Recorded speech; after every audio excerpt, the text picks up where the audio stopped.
Oke, assalamualaikum warahmatullahi wabarakatuh. Ketemu lagi dengan saya, Wenda Wayu Kristianto, dosen pengajar perilaku organisasi dari kampus SDIE PGRI Dewantara Jombang.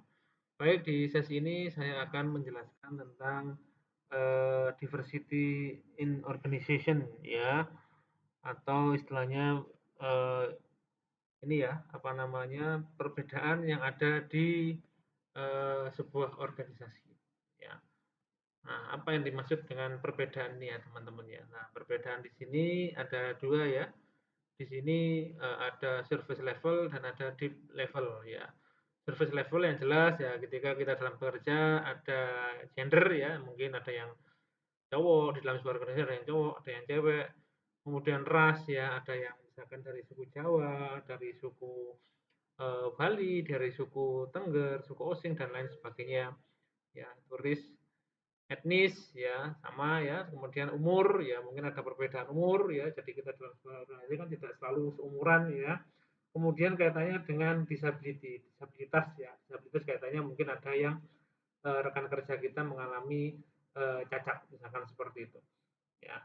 Oke, nah seperti itu, jadi ini kaitannya dengan service level, jadi yang kelihatan mata ya, maksudnya seperti itu ya. Kemudian ada yang deep level itu katanya dengan apa, mungkin katanya dengan difference in values, jadi kita punya pemahaman nilai yang berbeda, kemudian dari personality atau sifat masing-masing kita, kemudian work preference, kemudian apa namanya kesukaan ya di bidang pekerjaan apa, lah seperti itu contohnya ya. Jadi intinya yang lebih ke dalam ya seperti itu.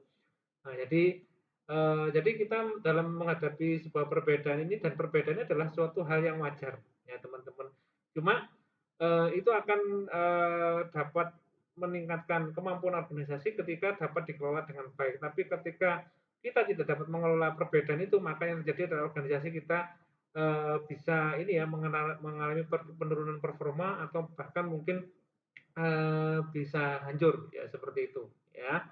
Nah, di sini nanti kita akan belajar bagaimana cara kita mengelola perbedaan-perbedaan itu supaya dengan perbedaan itu justru dapat mengoptimalkan kinerja organisasi yang kita pimpin. Seperti itu. Nah, sebelumnya kita akan membahas tentang diskriminasi. Nah, ini adalah salah satu ini ya teman-teman, dampak buruk ya kaitannya dengan perbedaan adalah diskriminasi. Nah, apa itu saja diskriminasi? Di sini ada 6 poin ya kayak yang termasuk dalam kategori diskriminasi. Yang pertama adalah diskriminasi dalam hal kebijakan. Ya, misalkan contoh ya dalam sebuah perusahaan, jadi ada diskriminasi ya, jadi istilahnya yang berasal dari suku tertentu itu mendapatkan gaji yang lebih banyak daripada suku lainnya. Nah, itu misalkan seperti itu. Ya. Kemudian yang kedua ini sexual harassment atau pelecehan seksual, ini katanya dengan gender ya. Jadi banyak sekali terjadi di beberapa tempat atau organisasi gitu yang terjadi pelecehan utamanya terhadap teman-teman kita yang cewek gitu ya. Nah ini karena dia menganggap mungkin menganggap cewek ininya statusnya lebih rendah dari cowok sehingga dia bisa seenaknya sendiri. Nah tapi bukan seperti itu ya teman-teman. Ya intimidasi ya, jadi melakukan perbuatan yang mengancam kayak gitu ya, mengancam terhadap rekan kerja atau apa, mungkin karena iri, dengki karena kinerja temannya lebih baik atau bagaimana lah, itu ada ya terjadi intimidasi seperti itu atau ancaman nah gitu ya. Kemudian mockery and insults ini kaitannya dengan jokes atau guyonan-guyonan yang mengarah ke, biasanya mengarah ke ini ya, ke sesuatu tertentu. Misalkan contohnya gini, kita punya teman yang berjenggot terus kita guyoni bahwa dia adalah teroris lah seperti itu. Itu termasuk diskriminasi ya teman-teman, jadi jangan dilakukan. Kemudian exclusion itu adalah pengecualian ya, jadi pengecualian, jadi misalkan di dalam sebuah organisasi intinya um, apa namanya yang semisal yang bisa naik jabatan dengan cepat itu yang cowok, tapi yang cewek itu cenderung lebih lambat. Nah, misalkan seperti itu. Nah, itu pengecualian ya. Atau mungkin yang menduduki jabatan tertentu itu hanya misalkan cowok gitu, yang cewek nggak bisa. Nah, itu termasuk exclusion ya. Kemudian incivility ini kaitannya dengan ini ya teman-teman. Jadi dia itu tidak diabaikan, intinya diabaikan ya. Jadi intinya apa ya, misalkan ada di perusahaan di situ ada suku A dan suku B yang bekerja di situ. Lah, karena pimpinannya dari suku A, nah akhirnya misalkan pendapat-pendapat dari suku B itu cenderung diabaikan dan lebih memperhatikan pendapat dari sukunya sendiri, misalkan seperti itu. Nah, itu contoh beberapa diskriminasi yang biasanya terjadi di sebuah organisasi. Nah, seperti itu teman-teman. Nah, ini hendaknya kita hindari ya sikap-sikap diskriminasi ini karena ini akan dapat menghambat kinerja sebuah organisasi seperti itu. Ya. Nah, kita juga belajar ya kaitannya dengan karakteristik geographical yang membedakan ya yang apa namanya kaitannya dengan perbedaan ya ada umur ya ada ya tadi ya seperti di depan saya jelaskan ada jenis kelamin, ada ras dan etnis, ya gitu, ada disabilities ya tadi kemampuan itu ya, dan hidden disabilities. Hidden disabilities itu misalkan gini ya teman-teman, ada teman kita yang punya penyakit gitu ya, misalkan punya penyakit sesak nafas bawaan misalkan seperti itu, lah itu kan hidden ya, dalam arti secara fisik mungkin dia tampak sehat saja, tapi dia ternyata punya penyakit sesak nafas yang dimana dia mungkin tidak bisa bekerja lama-lama di apa namanya ruangan ber AC misalkan seperti itu. Ya. Ini termasuk salah satu perbedaan dari segi geographical, ya, geographical karakteristik, ya, seperti itu.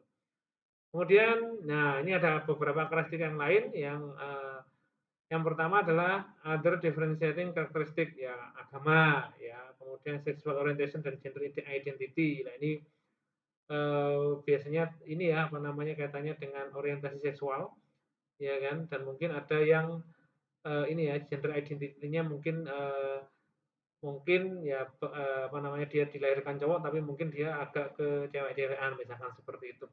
Ya, kemudian ada cultural identity. Jadi cultural identity-nya katanya dengan ini ya budaya yang dia bawa ya. Jadi misalkan ada orang yang ini ya jadi setiap apa namanya pergi ke kantor itu dia misalkan ada ritual-ritual tertentu karena memang kebudayaan memang seperti itu jadi harus sebelum kerja melakukan ritual tertentu nah, misalkan seperti itu ya.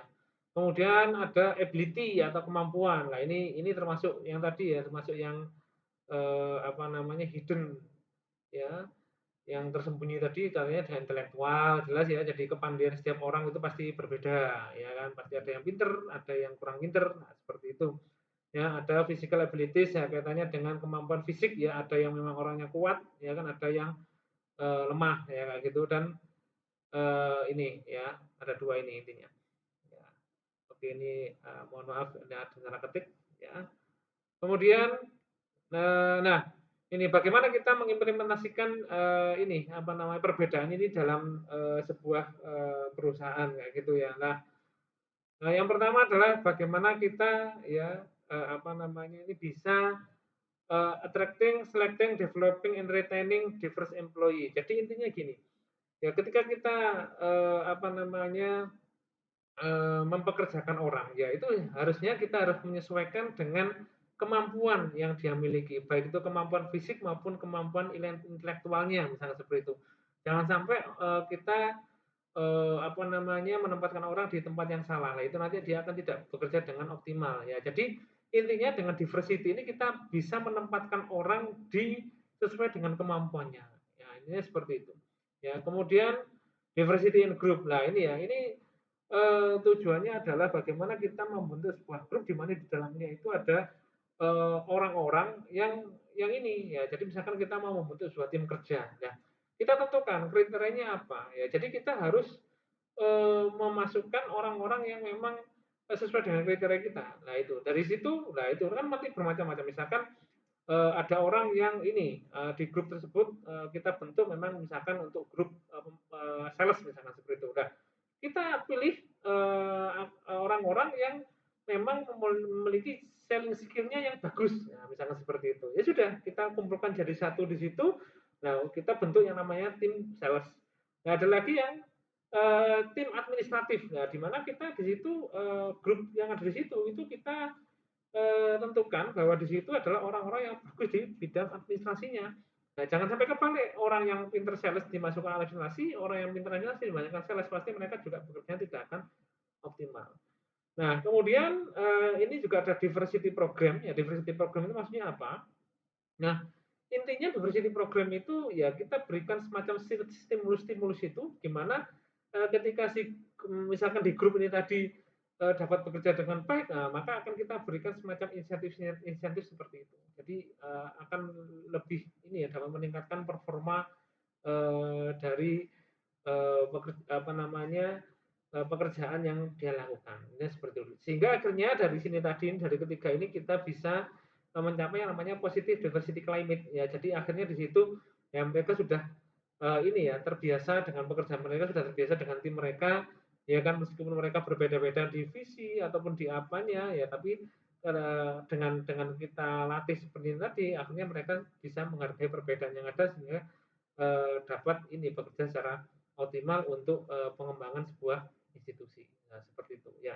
Cuma teman-teman yang perlu kita pahami adalah perbedaan pemikiran, perbedaan konsep, perbedaan apapun itu adalah suatu hal yang wajar. Ya, di dalam sebuah organisasi ada perdebatan, ada perbedaan pendapat seperti itu adalah suatu hal yang biasa. Justru dari perbedaan-perbedaan itu dapat memperkaya khasanah pengetahuan kita sehingga kita juga dapat mengambil sebuah keputusan dengan lebih bijak lagi dan kita bisa mendapatkan masukan-masukan dari tim kita untuk mendapatkan hasil yang terbaik. Intinya seperti itu. Jadi perbedaan itu bukan sesuatu yang harus dihindari, tapi justru perbedaan itu adalah sebuah sunatullah yang harus kita terima dan dengan perbedaan itu kita dapat memperkaya keilmuan kita dan dapat memperkaya wawasan kita sehingga kita juga dapat ini mendapatkan masukan ya pilihan-pilihan untuk dapat ini ya apa namanya mengambil sebuah keputusan yang lebih bijak lagi ya seperti itu ya. Oke, nah jadi seperti itu ya teman-teman kaitannya dengan perbedaan ya di dalam sebuah organisasi. Jadi untuk apa nama memahami lebih lanjut silakan baca bukunya Stephen Robin dan Robert Gardner. Jadi intinya di sini perbedaan di dalam sebuah organisasi itu janganlah dijadikan sebuah kendala, tapi justru perbedaan dalam organisasi itu justru harus dijadikan kekuatan bagaimana kita dapat mengoptimalkan kinerja organisasi melalui perbedaan-perbedaan yang ada di dalam sebuah organisasi. Ya, demikian yang dapat saya sampaikan. Terima kasih. Sampai jumpa lagi di sesi selanjutnya. Assalamualaikum warahmatullahi wabarakatuh. Salam sejahtera untuk kita semuanya.